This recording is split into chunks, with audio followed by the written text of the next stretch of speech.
ఎక్కడ ఏ పాయింట్లో వాళ్ళకు ఫెర్టిలైజర్ లేదు, ఏ రైతు వచ్చి వాళ్ళతోని ఈ ఫెర్టిలైజర్ దొరకలేదు, యూరియా ఫెర్టిలైజర్ దొరకలేదని చెప్తా ఉన్నాడు.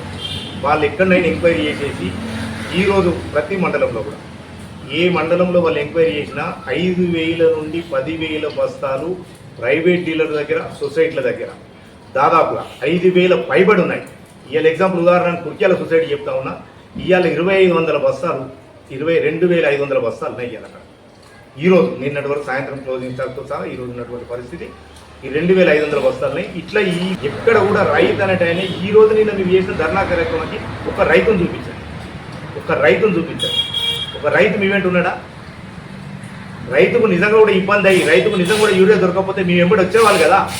ఎక్కడ ఇబ్బంది లేకనే కదా మీ వెంబడి కనీసం ఒక సింగిల్ ఒక 5 రైతులను కూడా చూపించలేక ఒక పార్టీకి సంబంధించిన క్యాడర్ను ముందర పెట్టుకొని ఒక బదనాం చేసే కార్యక్రమం, ఒక పక్కన శాసనసభ్యులు గారిని బదనాం చేసే కార్యక్రమం ముందర పెట్టుకొని చేయడం తప్ప దీంట్లో ఎక్కడ ఎవరికి ఎన్ని బస్తాలు కావాలో నేను వచ్చిన ధర్నాకు వచ్చినటువంటి ప్రతి ఒక్కరు మాజీ శాసనసభ్యులు గారితో సహా మిగతా వాళ్ళందరినీ కూడా ఎవరికి ఎన్ని బస్తాలు కావాలో చెప్పండి, ఏ ప్రాంతంలో ఎన్ని బస్తాలు కావాలో చెప్పండి, ఏ ప్రాంతంలో ఎన్ని బస్తాలు ఏ రైతులను దొరుకుతారో చూడండి, రైతులకు ఎక్కడ నన్ను అని చెప్తే ఇక్కడ నన్ను ఇవ్వకపోతే ఏ ప్రకారంగానైతే ఈరోజు జరుగుతూ ఉందో, ప్రభుత్వం ఏదైతే ఒక మంచి సలహాతో నడుపుతూ ఉందో ఆ ప్రకారంగా బస్తాలు అందకపోతే మీరు ఇవాళ ఎక్కడైనా తిప్పండి, ఏ గ్రామంలో తిప్పండి, ఎక్కడైనా రైతు రాలేదంటే చెప్పండి.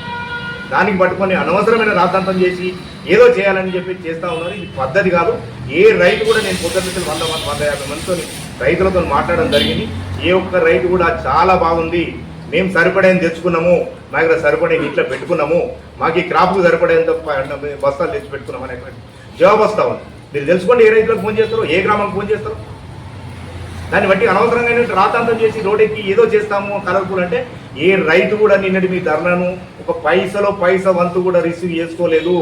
మీరు ధర్నా చేస్తే మీరు బట్టి ధర్నాలు చేస్తూ ఉన్నారు, పిచ్చి ధర్నాలు చేస్తూ ఉన్నారు. ప్రతి రైతు నోటు నుంచి వచ్చిన మాట ఇది, రైతు నోట నుండి వచ్చిన మాట ఇది. ఏ ఒక్కరినైనా యాపు అని పదే నిన్న వాడడం జరిగింది.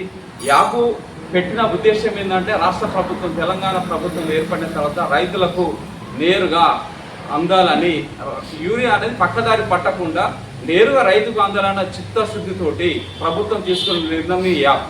ఈ యాప్ వల్ల రైతుకి ఎలాంటి నష్టం లేదు. వాట్సాప్ ఉన్న రైతులు ఈ యాప్ ద్వారా వాడుకోవచ్చు.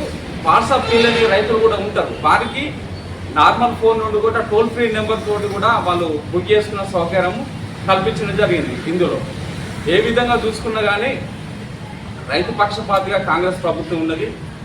మన ముఖ్యమంత్రి రేవంత్ రెడ్డి గారి సాధ్యంలో రైతు పక్షపాతిగా తెలంగాణ ప్రభుత్వము 100% అండగా ఉన్నది. మరీ ముఖ్యంగా తీసుకుంటే మన చొప్పదండి నియోజకవర్గ కేంద్రంలో గౌరవ శాసనసభ్యుడు డాక్టర్ మేడిపల్లి సత్యం గారు ప్రతి సందర్భంలో కానీ సందర్భం ఏదైనా కానీ రైతు యొక్క అభ్యున్నతికి, రైతు యొక్క కృషికి పాటుపడుతున్న వ్యక్తి.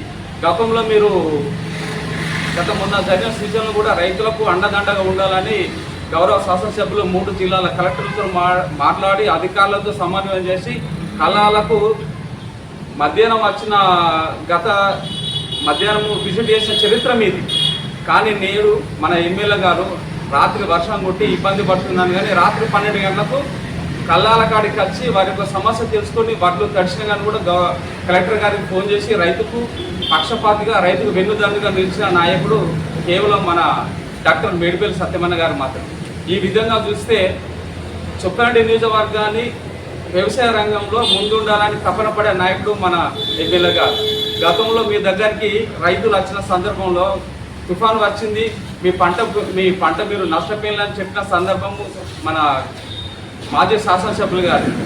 కానీ మన ఎమ్మెల్యే గారు రైతులను ఎక్కడ కూడా నిర్లక్ష్యం చేయకుండా రైతు పక్షపాతిగా నిలిచి రైతులకు నీరు అవసరం ఉన్న వెంటనే పై అధికారులతో, మినిస్టర్ తోటి మాట్లాడి నేరుగా వారికి సకాలంలో నారాయణపూర్కు నీళ్లు తీసుకొచ్చిన చరిత్ర మన డాక్టర్ మేడిపల్లి సత్యంది.